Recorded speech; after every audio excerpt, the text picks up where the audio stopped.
Hello friends, welcome to winning Maha Samayal. இன்றைக்கி நம்ம சேனலில் ஒரு சூப்பரான பிரேக்ஃபாஸ்ட், ஈவினிங் ஸ்நாக்ஸ், டின்னராக எடுத்துக்கக்கூடிய வெஜிடபிள் பாஸ்தா செய்முறையை தாங்க பார்க்க போகிறோம். 10லேருந்து 15 நிமிஷத்துக்குள்ளே குவிக்காக பண்ணக்கூடிய இந்த பாஸ்தா செய்முறையை பார்க்கலாங்க. வாங்க வீடியோக்குள்ளே போகலாம். வெஜிடபிள் பாஸ்தா பண்ணுறதுக்கு தேவையான பொருட்களை பார்க்கலாம் வாங்க. ஸ்ப்ரிங் பாஸ்தா மீடியமான கப்பில் 2 கப் எடுத்து வச்சுருக்கேன். 1/2 கப்பு பொடியாக நறுக்குன கேரட் எடுத்து வச்சுருக்கேன். பொடியாக நறுக்குன கேப்சிகம் 1/2 கப் எடுத்து வச்சுருக்கேன். 1/2 கப் பச்சை பட்டாணியை வேக வச்சு எடுத்து வச்சுருக்கேன். ஒரு மீடியம் சைஸ் வெங்காயத்தை பொடியாக கட் பண்ணி எடுத்து வச்சுருக்கேன். 4 மீடியம் சைஸ் தக்காளியை இது மாதிரி பொடியாக கட் பண்ணி எடுத்து வச்சுருக்கேன். 5 பல்லு பூண்டு பொடியாக கட் பண்ணி எடுத்து வச்சுருக்கேன். சின்ன துண்டு இஞ்சியை பொடியாக கட் பண்ணி எடுத்து வச்சுருக்கேன். 2 பச்சை மிளகாவை நடுவில் கீறி எடுத்து வச்சுருக்கேன். கொஞ்சமாக கொத்தமல்லியை பொடியை கட் பண்ணி வச்சுருக்கேன். தேவையான அளவு எண்ணெய் எடுத்து வச்சுருக்கேன்.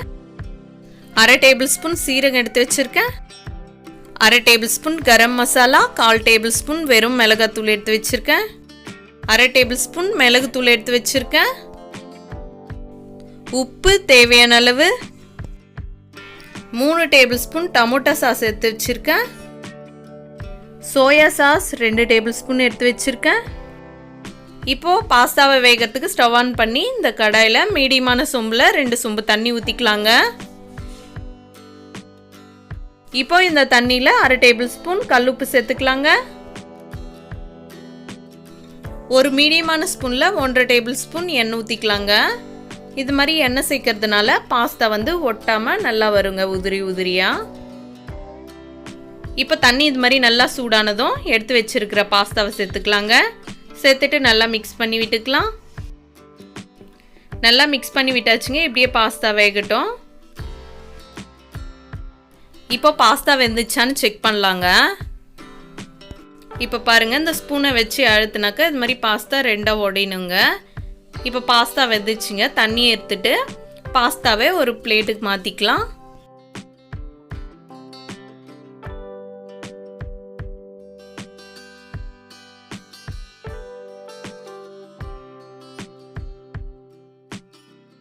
இப்போ பாருங்கள், தண்ணியை எடுத்துட்டு பாஸ்தாவை ஒரு பிளேட்டுக்கு மாற்றியாச்சு. இப்படியே பாஸ்தா ஆறட்டுங்க. இப்போ பாஸ்தா பண்ணுறதுக்கு ஸ்டவ் ஆன் பண்ணி கடாய் வச்சாச்சுங்க. இப்போ கடாய் நல்லா சூடாயிடுச்சு. இதில் 2 டேபிள் ஸ்பூன் எண்ணெய் ஊற்றிக்கலாம். எண்ணெய் நல்லா சூடாயிடுச்சு. 1/2 டேபிள் ஸ்பூன் சீரகம் சேர்த்துக்கலாம். இப்போ பாருங்கள், சீரகம் நல்லா பொரிஞ்சு வந்துச்சு. பொடியாக கட் பண்ணி வச்சுருக்கிற பூண்டை சேர்த்துக்கலாங்க. இதை கூடவே பொடியாக கட் பண்ணி வச்சுருக்கிற இஞ்சியும் சேர்த்துக்கலாங்க. ஸ்டவ் மீடியமான ஃப்ளேம்லேயே வச்சுட்டு இஞ்சி பூண்டை வதக்கி விட்டுக்கலாங்க. இப்போ இஞ்சி பூண்டு இது மாதிரி வதங்கி வந்ததும் பொடியாக கட் பண்ணி வச்சுருக்கிற வெங்காயத்தை சேர்த்துக்கலாம். வெங்காயத்தை வதக்கி விட்டுக்கலாங்க. வெங்காயம் இந்த ரெசிபிக்கு ரொம்ப வதங்க தேவையில்லைங்க. வெங்காயம் 1 நிமிஷம் கிட்ட வதக்கினா போதுங்க. இப்போ பாருங்கள், வெங்காயத்தை இது மாதிரி 1 நிமிஷம் கிட்ட வதக்கியாச்சு. இது மாதிரி வெங்காயம் பாதி வதங்கினா போதுங்க. இப்போ இதில் பொடியாக கட் பண்ணி வச்சுருக்கிற கேரட்டை சேர்த்துக்கலாம். பொடியாக கட் பண்ணி வச்சுருக்கிற கேப்சிகம் சேர்த்துக்கலாம். இதை கூடவே பச்சை மிளகாவையும் சேர்த்துக்கலாங்க.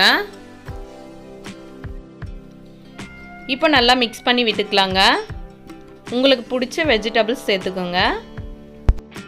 ஸ்டவ் சிம்லியை வச்சுட்டு வெஜிடபிள்ஸை வேக வச்சாச்சுங்க. இப்போ பொடியாக கட் பண்ணி வச்சுருக்கிற தக்காளியை சேர்த்துக்கலாம். இப்போ இந்த வெஜிடபிள்ஸ்க்கு தேவையான அளவு சால்ட்டு சேர்த்துக்கலாங்க. சேர்த்துட்டு தக்காளியை நல்லா கலந்து விட்டுட்டு தட்டை போட்டு மூடிடலாங்க. அப்பப்போ தட்டு ஓப்பன் பண்ணி வெஜிடபிள்ஸை அடி பிடிக்காமல் மிக்ஸ் பண்ணி விட்டுக்கலாங்க. இப்போ பாருங்கள், தக்காளி ஓரளவுக்கு இது மாதிரி வதங்கினதும் வேக வச்சு எடுத்து வச்சுருக்கிற பச்சை பட்டாணியை சேர்த்து நல்லா மிக்ஸ் பண்ணி விட்டு தட்டை போட்டு மூடிடலாங்க. இன்னும் 1 நிமிஷம் கிட்ட வெஜிடபிள்ஸை நல்லா வேக வச்சுக்கலாம். இப்போ பாருங்கள், வெஜிடபிள்ஸ் இது மாதிரி நல்லா வதங்கி வந்திருக்கு. இப்போ எடுத்து வச்சுருக்கிற கரம் மசாலா, வெறும் மிளகாத்தூள் சேர்த்துக்கலாம். சேர்த்துட்டு நல்லா இந்த வெஜிடபிள்ஸில் இந்த மசாலா நல்லா மிக்ஸ் ஆகுற அளவுக்கு இது மாதிரி கலந்து விட்டுக்கலாங்க. மசாலா சேர்த்து ஒரு 2 நிமிஷம் கிட்ட நல்லா வதக்கி விட்டாச்சுங்க. மசாலாவில் இருந்த பச்சை வடெல்லாம் போனதும் 1/2 டேபிள் ஸ்பூன் மிளகுத்தூள் சேர்த்துக்கலாம். டொமேட்டோ சாஸ் சேர்த்துக்கலாம். சோயா சாஸ் சேர்த்துக்கலாம். பொடியை கட் பண்ணி வச்சிருக்கிற கொத்தமல்லி சேர்த்துக்கலாம். இப்போ சேர்த்துருக்கிற இந்த சாஸு மிளகுத்தூள் எல்லாமே இந்த வெஜிடபிள்ஸ்லாம் நல்லா மிக்ஸ் ஆகுற அளவுக்கு கலந்து விட்டுக்கலாங்க. இப்போ நல்லா மிக்ஸ் பண்ணி விட்டாச்சுங்க. 1 நிமிஷம் கிட்ட இப்படியே விட்டுடலாங்க. இப்போ வேக வச்சு எடுத்து வச்சிருக்கிற பாஸ்தாவை சேர்த்துக்கலாம். இப்போ பாருங்க, பாஸ்தாவில் வந்துட்டு இந்த வெஜிடபிள்ஸ் எல்லாம் நல்லா மிக்ஸ் ஆகுற அளவுக்கு இது மாதிரி கலந்து விட்டுக்கலாங்க.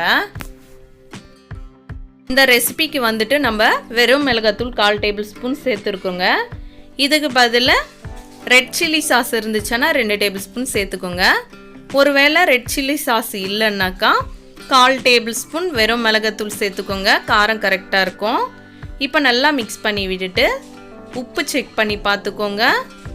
உப்பு கரெக்டாக இல்லைனாக்கா உப்பு சேர்த்து நல்லா மிக்ஸ் பண்ணிக்கோங்க. டொமேட்டோ சாஸ் அதிகமாக சாப்பிட்றவங்களனா டேஸ்ட் பார்த்துக்குன்னு நீங்கள் சேர்த்து நல்லா மிக்ஸ் பண்ணிக்கோங்க. இப்போ பாருங்கள், நல்லா மிக்ஸ் பண்ணி விட்டாச்சு. நமக்கு வந்து ஸ்ப்ரிங் பாஸ்தா ரெடி ஆயிடுச்சுங்க. சூப்பரான ஈவினிங் ஸ்நாக்ஸ், பிரேக்ஃபாஸ்ட், டின்னராக எடுத்துக்கக்கூடிய வெஜிடபிள் பாஸ்தா கலர்ஃபுல்லாக ரெடியாக இருக்குது பாருங்கள். பார்க்கும்போதே சாப்பிடணுன்னு தோணுது. ட்ரை பண்ணி பாருங்கள். இந்த வீடியோ பிடிச்சிருந்தா லைக் பண்ணுங்கள், ஷேர் பண்ணுங்கள். நம்ம வின்னிங் மகா சமையல் சேனலை சப்ஸ்கிரைப் பண்ணுங்கள்.